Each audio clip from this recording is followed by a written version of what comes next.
Hi hello అందరికీ నమస్తే. Welcome back to a natural talks. ఈరోజు కొత్తిమీర పచ్చడి తయారు చేసుకునే విధానం తెలుసుకుందాము. ఒక చిన్న గోళం పెట్టేసుకొని 3 టేబుల్ స్పూన్ ఆయిల్ వేసుకొని 1 మీడియం సైజ్ ఆనియన్ కట్ చేసుకొని ఈ విధంగా ఫ్రై చేసుకోవాలి. ఈ ఆనియన్ కొంచెం బాగా ఫ్రై అవ్వాలి. మీడియం ఫ్లేమ్ మీదనే పెట్టుకొని ఫ్రై చేసుకోవాలి. అలాగే 10 పచ్చిమిరపకాయలను ఇలా హాఫ్గా కట్ చేసుకొని యాడ్ చేసుకుంటున్నాను. మీకు ఇంకా స్పైసీగా కావాలంటే ఇంకొక 5 వరకు యాడ్ చేసుకోవచ్చు.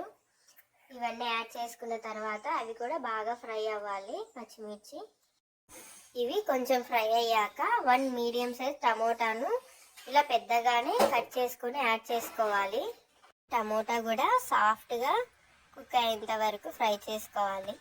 ఇవన్నీ వేసుకున్నాక మూత పెట్టేసుకొని ఒక 3 నిమిషాలు మీడియం ఫ్లేమ్ మీదనే ఉడికించుకోవాలి.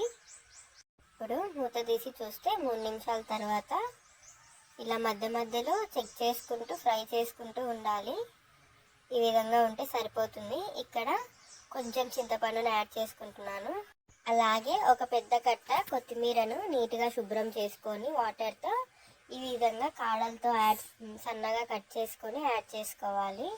అలాగే 1 స్పూన్ వరకు పసుపును వేసుకొని ఒకసారి మొత్తం బాగా కలుపుకోవాలి.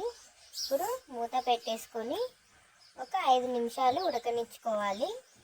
5 నిమిషాల తర్వాత మూత తీసి చెక్ చేసుకుంటే లైట్గా వాటర్ అనేది మనకు వచ్చేస్తుంది. ఒకసారి బాగా మిక్స్ చేసుకొని మళ్ళీ మూత పెట్టుకొని 2 నిమిషాల వరకు ఉడికించుకోవాలి. ఇలా మధ్య మధ్యలో మూత పెట్టుకుంటూ చూసుకుంటూ ఉడికించుకోవాలి. ఇలా మొత్తం వాటర్ ఇంకిపోయేంత వరకు ఉడికించుకున్నాక సరిపోతుంది. స్టవ్ ఆఫ్ చేసుకొని ఇది పూర్తిగా చల్లారిన తర్వాత ఒక మిక్సీ జార్లోకి యాడ్ చేసుకోవాలి. ఇక్కడ మీ రుచికి తగ్గట్టు సాల్ట్ని యాడ్ చేసుకొని మరి మెత్తగా కాకుండా లైట్గా కోర్స్గా మిక్సీ పట్టుకోవాలి. ఈ విధంగా ఉంటే సరిపోతుందండి. ఇక్కడ చట్నీకి పోపు పెట్టుకుందాము. అదే కడాయి తీసుకొని స్టవ్ ఆన్ చేసుకొని 2 స్పూన్స్ వరకు ఆయిల్ని యాడ్ చేసుకోవాలి. ఆయిల్ బాగా హీట్ అయ్యాక 1 స్పూన్ పోపు దినుసులు అలాగే ఒక 5 వెల్లుల్లి రెబ్బలు వేసుకొని బాగా ఫ్రై చేసుకోవాలి. కొంచెం ఫ్రై అయ్యాక చట్నీలోకి యాడ్ చేసుకుందాము. అంతే అండి, కొత్తిమీర పచ్చడి ఎంతో ఈజీగా టేస్టీగా తయారు చేసుకోవచ్చు.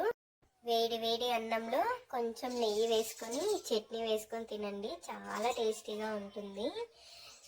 అరుగుదల కాకుండా ఉంటుంది కదా, సో అలాంటప్పుడు ఈ చట్నీ అనేది ఖచ్చితంగా ట్రై చేయండి. చాలా రిజల్ట్ అనేది ఉంటుంది. మీరు కూడా ట్రై చేసి ఎలా వచ్చిందో కామెంట్లో చెప్పండి.